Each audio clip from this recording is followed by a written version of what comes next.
यावेळेला राज्यसभेला उभाटा गटाला संधी मिळाली तर प्रियंका चतुर्वेदी राज्यसभेवर खासदार म्हणून निवडून जातील।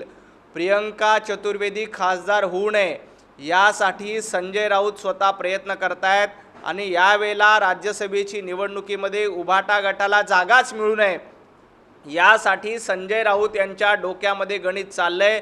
त्यामुळेच जनाब संजय राऊत पहिल्या दिवसांपासून राज्यसभेवर शरद पवार साहेब हे निवडून गेले पाहिजे अशी भूमिका सातत्याने मांडतायत।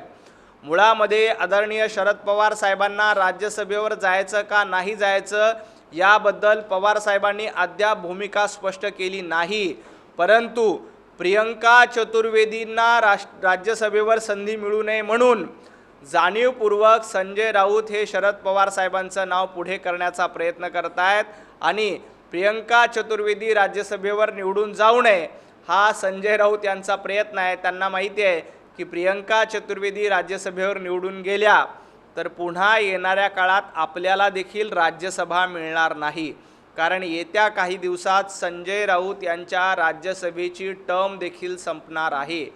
उभाटा गटाला राज्यसभेचा एकच कोटा मिळेल आणि त्याच्यामध्ये जर का प्रियंका चतुर्वेदी निवडून गेल्या तर आपली संधी जाईल ही भीती देखील संजय राऊतांना आहे।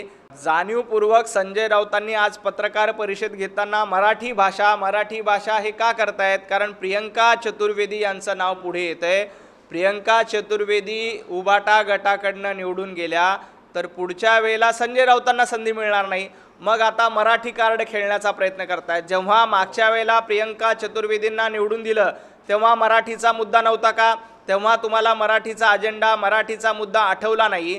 आता मात्र जेव्हा प्रियंका चतुर्वेदी यांची वेळ येते तेव्हा मात्र तुम्ही मराठीचा मुद्दा मराठीचा अजेंडा मांडणारा राज्यसभेत तुम्हाला उमेदवार हवा आहे, हे संजय राऊत यांची एक डोक्यातली चाल आहे।